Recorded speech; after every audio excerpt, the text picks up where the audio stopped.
A social media manager and freelance artist, Hannah Podbury, also known as Hannah Matcha on Instagram, loves nature, gouache, slow living, and setting clear boundaries to promote both her well-being and productivity.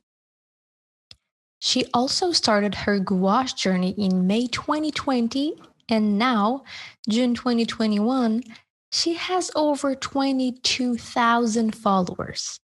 Yeah, without going on a frenzy. If you'd like to know how, then join us as we discuss why gouache is great for beginners, how social media affects Hannah's art, how to live slowly and why it's essential, why you shouldn't follow trends, and what to share on social media. Want to be part of the show? Then send in your questions or topics you'd like to see covered to our email at hello@etralab.com. If you send us an audio recording, we might include it in the episode. Hi, I'm Anya, and this is Make More Art, a podcast by Etra, meant to inspire you to keep on creating. Now let's hear from our guest. Hannah, please take us all the way back, and let's start with, so I know art is very recent for you, like very last year, and you're amazing at it. And well, I mean, so I always say to people, I started painting in May 2020, basically when the pandemic hit and we had no idea what was going on. And then that's when I had all this free time suddenly. And I started painting then. But I guess, I mean, I was always interested in art because, I did art growing up. My mum did a lot of art. My sister is a painter. I've always drawn. And then when I went to university, I went off to do a first year fine art. Decided it was not for me at all. I could not see myself being an artist, ironically, because now that's what I'm doing. But I couldn't see myself as an artist. I didn't know how to make a career out of that. The course I was on, while my teachers were great, they were amazing, it was very modern and contemporary art based. And I just didn't really, I loved doing it, but I couldn't imagine myself being the next Tracy Emin. So I was like, okay, I don't really get why I'm doing this. So then I just drifted over into fashion, and I always loved fashion and clothing and fabric, and it just seemed like a really natural transition to me to then go into fashion and textiles. So I guess the creative background has always sort of been there. It just wasn't really painting. I'd never really just sat down and painted things before. So this has been, I mean, it's a very, very new thing for me, really, and especially in this kind of style. Yeah. So what happened the pandemic happened, but what specifically happened that triggered the art? Well, I mean, I'm sure I'm just looking behind me because my partner is in the other room, so he'll be talking about it. But my partner lost his job at the beginning of the pandemic. So that was one uncertainty. And I'd just gone freelance. And it was one of those weird situations when we're like, oh God, how are we going to make money? You just lost your job and I might lose all of my clients. We won't be able to pay the rent. It was a massive stress. And luckily it's worked out okay, thankfully. But yeah, I think it was so uncertain that I ended up just sort of gravitating to something that I think naturally took my mind off it. And that just happened to be painting. We were walking a lot. I ended up just snapping loads of pictures of, it was spring at the time, so loads of pictures of daffodils and tulips on my phone, and thought, oh, I've got all this time free now, and painting it might be a little less stressful than just sitting in my house, not knowing what's going to happen. So yeah, that's kind of how it started. And I think I started to share a couple of pieces just on Instagram, thinking, no one's going to care about this. But suddenly, weirdly, they did. And there was just suddenly, without even really planning on it, I was in this 100-day challenge art painting community. And I just sort of haven't stopped painting. It's been great. Wow. And what were you doing before? You were freelance doing what? Social media. So I'm a social media manager. And content creator. Yeah. So digital stuff, basically. That is very interesting because we have so many artists who love making art and they try to put their art out there and have no idea how to properly do that because it's very overwhelming. The digital world is, even though it's filled with information, it's so much and not all of it is great. That is pretty overwhelming. And for us, I feel like for us to be successful as being an artist for a job, we need to have a little bit of business and social media and marketing know-how. But you kind of came, even though you were already creative, you came the other way around. So you were, diving into marketing, into social media, into brand awareness and all of that. And then you picked up art and you applied all the knowledge you already had into making that work. So was that intentional, getting art into a freelance career, or no? Like and I think when I first started painting, I thought this is never going to be a career option for me. I'm never going to make money from this. I think it's in my head. I always thought to be a freelance artist or to make money from art, you literally had to be a genius. So I was like, this isn't going to be something that I'm going to make money from. Like, I'm not going to be good enough to make anything from it. So it was a very organic process. Me sharing things online just seemed like a natural thing to do because that's always what I've done.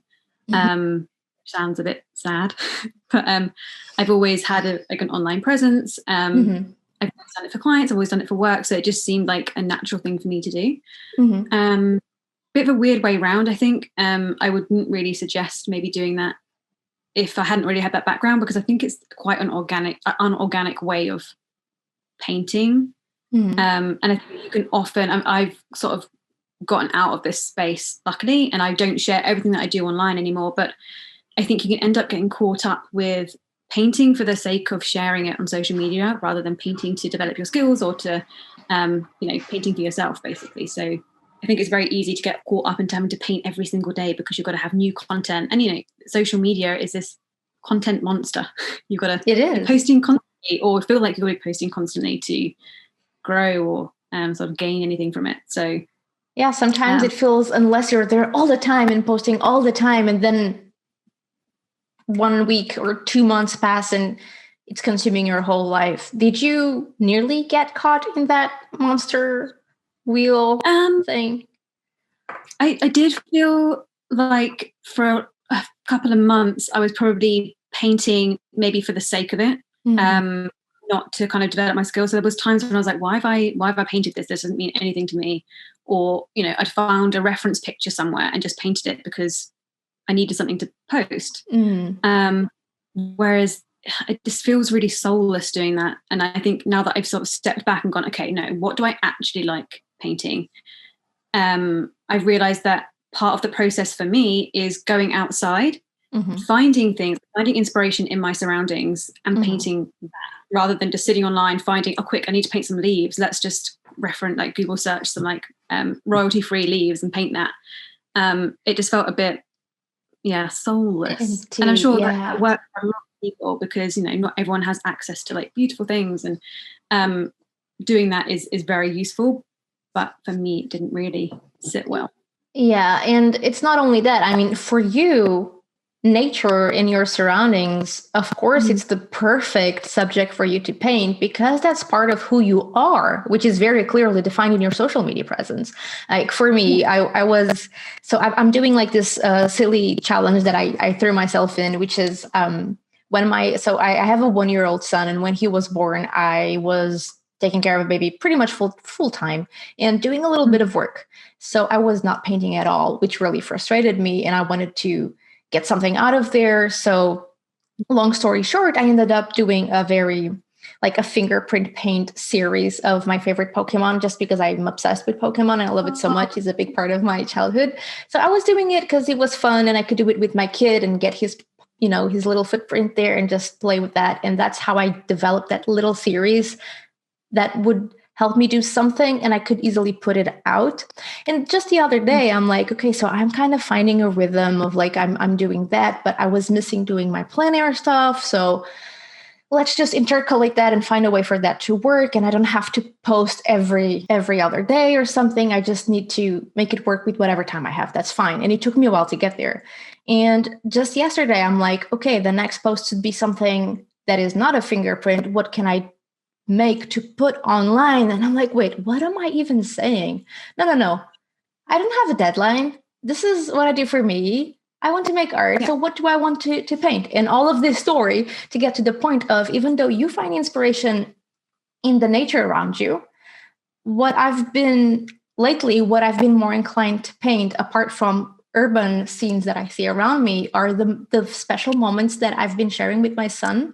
I've painted a couple of them and they were pretty well received. And I believe it's part of what you were saying, which I want to expand on. And for me, I mean, so I don't need to be able to go outside to get inspiration. I need to create.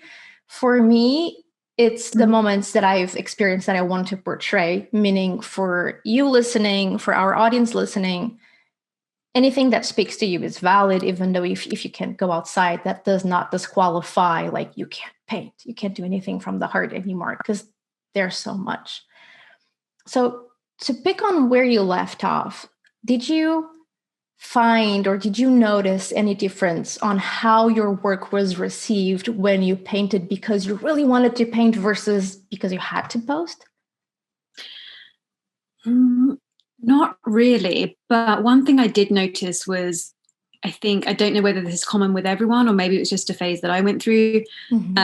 I started painting things that were sort of seen as a bit of a trend. And I think it's very easy to do. You know, when you're creating content, you come from a content background, it's very easy to pick up on trends, whether consciously or subconsciously. And I mean, cottagecore and that kind of like thing is a massive trend at the moment. And I mean, a part of my surroundings is very much within that trend. So I think that has often sort of helped me a little bit because I live in, you know, the British countryside, lots of it's green, lots of flowers, lovely gardens, all that.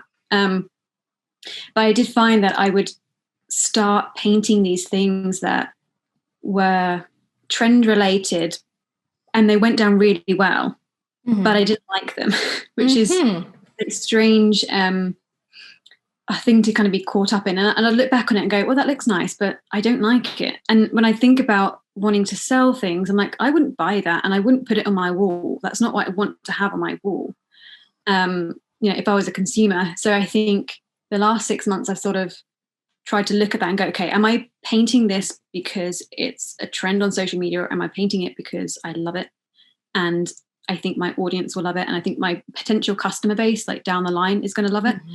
I think it's been easy. It's been hard to like separate myself from that. But yeah, in terms of like noticing whether people sort of have liked or been more responsive to things that I've painted for the sake of it, I haven't really noticed that as much. So it's more like your own motivation and how you're feeling. So I'm assuming if you kept on painting things that are not speaking as much to you, then maybe down the line you would have just stopped painting altogether or just quit. And it's and it's a really hard thing. And I've worked now with clients who are artists as well. So that's something that I've started. My client base has evolved a little bit along with my art. So I've helped other artists grow their Instagram accounts. And one thing that they often talk to me about is, okay, this thing that I paint does really well in real life. You know, it's my highest selling piece of work, but it's just not like Instagram friendly, which is so sad that we can't share what is selling well and the work that we love because it's not a trend and it's not something that, you know, Instagram is going to favor.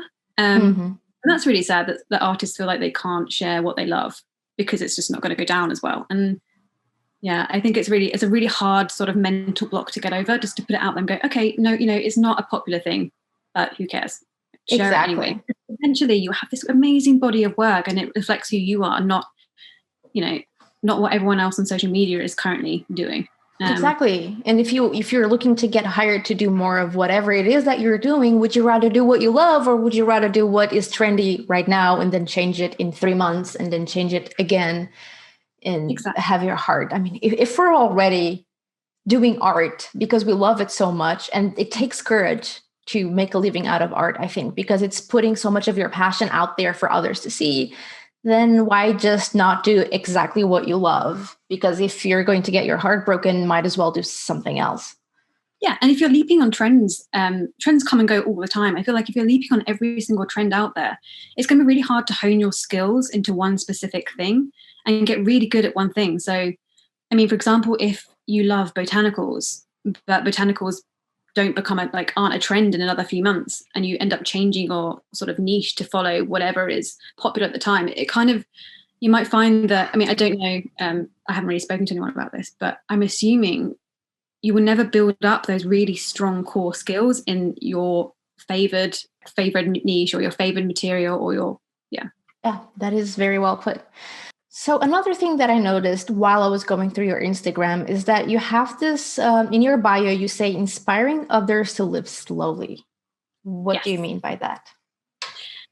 I think, well, one thing, I mean, I sort of went through this period in my life before the pandemic, but I feel like it's just been heightened since COVID.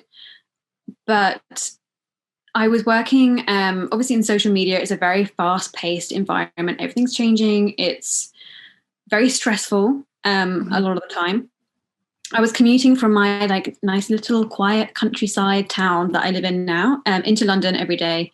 And it was just such it's sort of like, everything just hits you. And it's so manic and stressful. And it was a lot to kind of do every single day. And I felt like I was just rushing through everything. And for the first 5 years, I realized while I was working, I didn't remember anything that happened over those 5 years. It was just a manic rush of just daily life. I think I was spending 3 hours commuting a day, getting back really late, hurrying to eat my food, going to bed. And then I'd get up at 5:30 in the morning to go to the gym before commuting back to work. And that was my daily routine. So I don't really remember for the first 5 years of my working life what I did. And I don't really think I did anything. And it was sort of halfway through that first job that I had that I thought, well, I don't want to spend my whole 20s not remembering what I did in my 20s. I'm being so busy that I'm not taking the time out to sort of enjoy my life. Mm-hmm. So I started making a bit more of a conscious effort to spend a bit more time doing slow things that I would come to remember when I was looking back over the last 10 years. So that was things I really enjoyed. And that was getting out into nature, but putting my phone aside and not looking at it, not being inundated with my emails or having all my social media sort of notifications popping up. It was taking time out to do things naturally, I guess mm-hmm. you might say. Mm-hmm. Being online all the time is not natural. Mm-hmm. And it sort of ended up creeping into a lot of different areas of my life. So that was even when I was preparing my meals or going to see friends. And then eventually it really started feeding into the way I was traveling. So I traveled a lot. I ended up taking about 9 months out to go traveling around Asia in 2019, was it? Yeah, a couple of years ago. It was lovely. But I think by then I'd already gone, right, I don't want to be rushing around from place to place, just sort of going there to get a photo and then leaving straight away because I'm not going to remember it.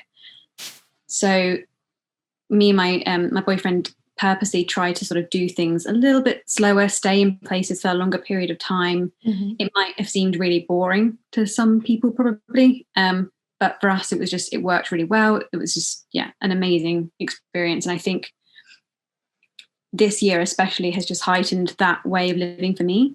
Mm-hmm. And when I find myself getting a bit too hectic, I'll go, right, okay, I'll put everything aside and think, right, how can I consciously now do something that's going to slow my day down and slow my life down a little bit. And I think that's another reason why I got into painting. It's such a good, it's slow. It's, you're not going to be great at it straight away. And that mm-hmm. is something that appeals to me as well, which sounds a bit strange because I know that a lot of people like to be really good at something as soon as they start. But knowing that I'm going to be a bit rubbish at something when I first pick it up is kind of a good motivation for me to know that I'm going to keep doing it and plugging away at it for a long time. And it's just such a great way to sort of disconnect. And I love that. Wow. Yeah, beautiful. And you'll live your life to the fullest. I love what you said about for other people it might have seemed boring. Well, when we go and watch a movie, the movie is entertaining because they are very careful to show the best parts. And if something is slow, it's just to, highlight the importance of something fast because, contrast kind of makes for the story and everything is made for the viewer. However, what you said is huge because it's our lives and we're not making them for someone else to see, for someone else to watch, like we're some kind of protagonist on someone else's entertainment. So I love it. And I think you can be so prone to burnout. I mean, that's I don't know if it's a real generational thing. Millennials and Gen Zs just getting burnt out all the time. And I think it is this pressure of, I don't know whether it's an online, like something that's happened because we're spending so much time online, or whether it's just because we want to cram so much in and we want to achieve so much that I think people just want to do everything all the time. And it's just so exhausting. I'm so tired. It is. I just, I hit 30 this year and I was like, oh, you know what? I can't be bothered to do everything anymore.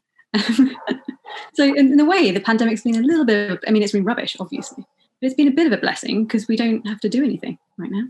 Yeah, I do understand where you're coming from. For us, the pandemic also came at a good time because we took a month off to travel in Japan, and we went to just a few cities because we're like, if we really want to live this at the fullest, we cannot see everything. 1 month is a long time, but not that long for us to do it at our own pace. So totally get you there. And we had a kid. My son was born in April 2020. So it was when the pandemic really started here in Portugal. So it actually was kind of a blessing for us that we were stuck at home. My husband was working remotely and he was able to spend this, first year of my son's life in-house with me. And I was still able to work remotely, even just a few hours, and no visits at the beginning because of the pandemic. So it was good. We were able to slow down. And I think in that way, it has been, there are very few good things about 2020, to be honest. But I think that has been one thing that's been a bit of a highlight, I guess, if we're trying to grab onto things that have been good. And I think just people's lives have just changed forever now. That whole commuting and having to rush around and trying to fit everything in. I'm hoping it will probably go back to normal eventually, but I'm hoping at least for the next couple of years, maybe we can just breathe for a bit. And hopefully new normal will be new normal. And I'm hoping that more people will realize that life is way too short for us to just cram everything in. Because when we get to the end of it, and the end of it can be next month, and it can be like in 50 years from now, we have no idea. We will look back and cherish the moments that we truly were there for. Yeah, I agree. I like you. Okay. And so the focus of our interview goes to art was one of the things that helps you slow down, and it became part of your job. You became also, in addition to your social media work, an artist. You are working with Etcher. You're doing a demo and a workshop and hopefully a class with us, and it's gouache. So there's so much I want to ask you. First is, so you talked about why art helps us slow down, and that makes a lot of sense. Now, why did you choose gouache? I don't know. I've spoken to this with quite a few people now, and I was like, "Why gouache? Like, I'd never heard of gouache. What is it? What does it do?" Honestly, when I first picked up gouache, I had no idea what it did. I was like, "What is this weird medium that I'd never heard of? And it's not watercolor. It's not acrylic. It's not oil. What is it?" And I thought, well, people seem to be using it. It seems to be quite popular. I'm gonna give it a go. It looks great. So I went online and bought a kit from an art supply shop in the UK. Nothing was open here, so I couldn't even get any new paper. I had some really old rubbish paint brushes left over from my days at uni. They were just, you have like really scrubby ends that are just like clogged up with acrylic. They're awful. But I was like, you know what, I'll just use what I've got.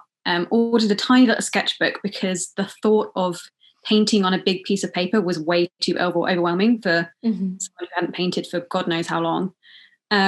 So in fact, I'll show you now. I know it's on the podcast, you won't be able to see, but it's these. We have a video too. So if you're watching just the audio version, if you're listening to the audio version, go and watch it on YouTube. Okay. It's tiny and cute.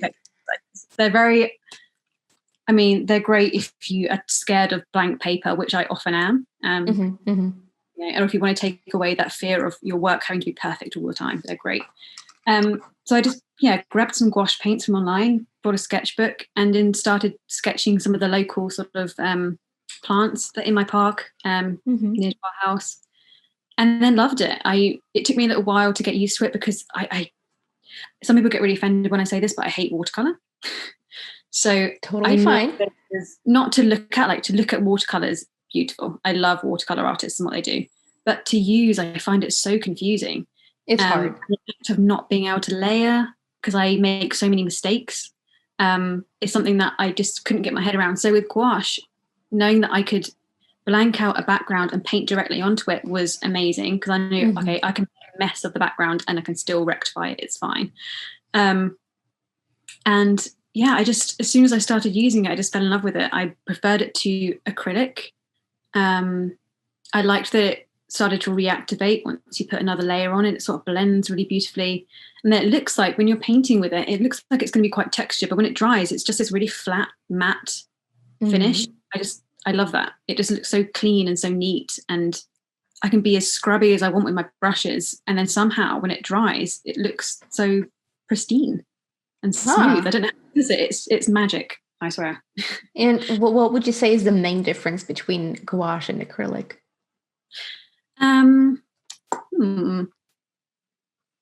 What is the main difference between gouache and acrylic? I think, well, acrylic is definitely more opaque. I think if you're wanting to get really, really vibrant tones, I think still acrylic would probably be the way to go. But I love the fact that gouache is a little bit more muted, but not as muted as watercolor. There's a real, I like to think of it as that medium between acrylic and watercolor. It's still like water based and water activated, but it's, you can layer it like you can with acrylic, whereas watercolor, I know that you can't really. Watercolor is wild and has it's something I'd love to learn properly. I might have to take a class or something. I've never sort of taken a painting class, so it might be something I'm going to have to do it eventually, aren't I? If you want to. I mean, there's nothing wrong with not enjoying a medium and just not touching it. It's totally fine. Yeah, maybe. Yeah, I mean, if everyone loved the same thing, then we wouldn't have so many different forms of art. So for everyone listening to this who is kind of confused by watercolor or does not get it, it's okay. You can try gouache instead. So you're doing a live demo with Etcher on July 8th at 10 a.m. Eastern time. What will you be demonstrating? I don't have the exact one that I'm going to be doing, but it's going to be something very similar to this. Again, I know podcast people won't be able to see it, but I'll explain. One of the things I love painting the most in gouache are these really intricate, dark toned leaves with little water droplets. I think they're quite easy to do. They don't take a lot of time, but I think as soon as you sort of finish them, they go from looking really messy and awful when you're halfway through to suddenly being insanely beautiful in like the space of 2 seconds. So I think I'm going to do one of those. Yeah. Okay. And this is good for beginners? Yes. I'm going to just focus on one leaf, so it's not going to be too overwhelming. Beautiful. We'll stick with a very limited color palette as well. So just a few greens, a bit of black, a bit of white. Wonderful. And all the colors, all the details are listed in the post associated with this episode at atyourlab.com/matcha.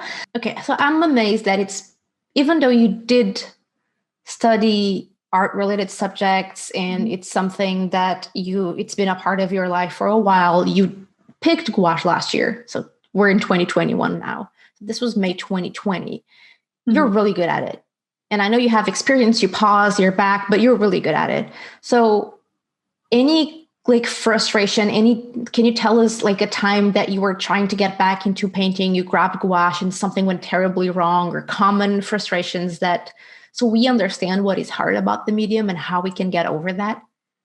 Yeah, I mean, it did take me a while. I love it. And I thank you that you said I'm good at it. I feel like I still don't know what I'm doing because I still feel like a very much beginner when it comes to gouache. So when people are saying, "Oh, how do you know how to use that?" I'm like, I don't know. I just sort of did it. The imposter syndrome. Yeah, I don't know. I think now that I've started doing a few tutorials and sort of filming myself, I'm like, okay, I'm sort of talking through this and I think I know what I'm doing, maybe.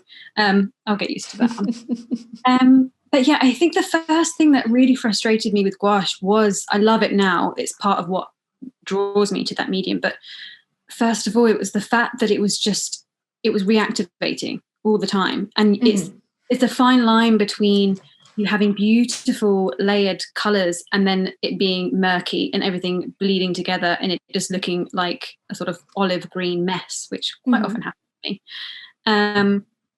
Learning to let your layers dry was a big learning curve for me. I am very impatient when it comes to sort of wanting to get my paintings finished. It does take me a long time. I can paint for most of my tiny paintings take about 5 hours.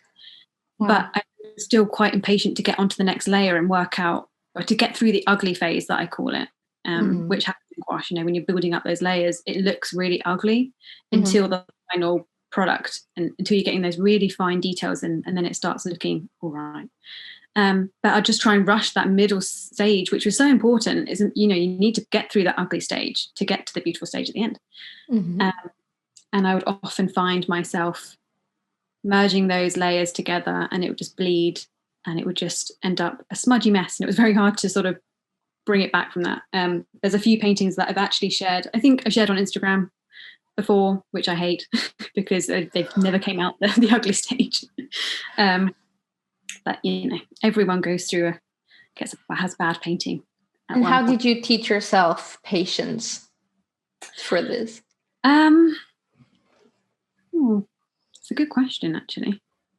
I don't know whether I always paint. I don't really have a studio space, so that's one thing that I think is quite different. So I've got this little table actually that I'm on now, that I sit on my sofa exactly where I am now, and I look at my TV is right in front of me there. So I'll just put like a series on in the background so that when I'm feeling really overwhelmed by what I'm doing, I'll just sit back. That's probably why it takes me so long to paint, because I'll get through a stage and go, God, I don't know what I'm doing. I hate it. And I'll get to that part when I want to rip it up or throw it in a bin.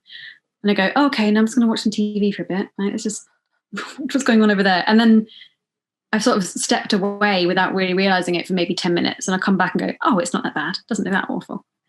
And then I just carry on. That is amazing. Perhaps because I guess I've got quite that is a little bit of a distraction.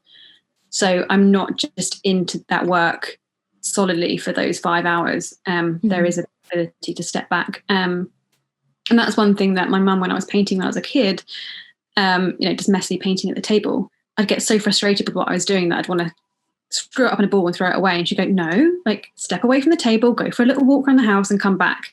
And it would always work. Wow. But you never want to take your parents' advice, do you? I do. So true. It's like, no, Mom, you're not right. But it worked, but you're not right. So I went to the kitchen instead of going for a walk around the house. And that's what made it work, Mom. You were wrong. I'm right. Let's not have this conversation ever again. Okay. That's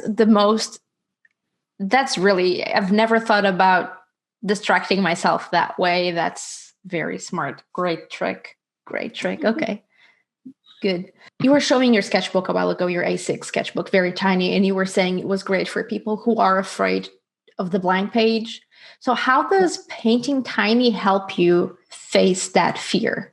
I think for me, it's the fact that I'm not going to be wasting a lot of material. And that's one thing that sort of, it always put me off painting and taking up painting, was that I'd get really into it. I'd get to a certain stage and then I would just do it all wrong. I'd have to rip it up and I would have wasted firstly all that time and all that money on those materials. And I think painting small just sort of takes away that pressure of having to make this perfect, huge piece that's going to sort of live on a wall. And, painting in a sketchbook as well takes away a lot of that pressure, because it's not this final piece that's going to be potentially framed and put somewhere. It's going to be tucked away in your sketchbook. And if you never want to look at it again, you can just not open that book ever again. Tuck it away somewhere at the back of your studio and not look at it. It's fine. And I think, even when I was at university, we didn't do painting, but we did have big sketchbooks that we do all of our big drawings for our fashion designs in. And one of my teachers just would get so frustrated at me because I'd open my new sketchbook and I'd just look at the paper and go, oh God, I don't know what I'm doing. I don't know how to start on this piece. And you get so frustrated. And there's a couple of us that used to do this. So he used to open our books up to the second page, grab a massive paintbrush and just splodge paint all over the second pages and go, right, I ruined it already. So there's nothing else you can do that's going to ruin it. So you might as well just get on and do it. So that was always a really good trick because it wasn't pristine anymore. It was no longer perfect, and you can't make it perfect because it's already ruined.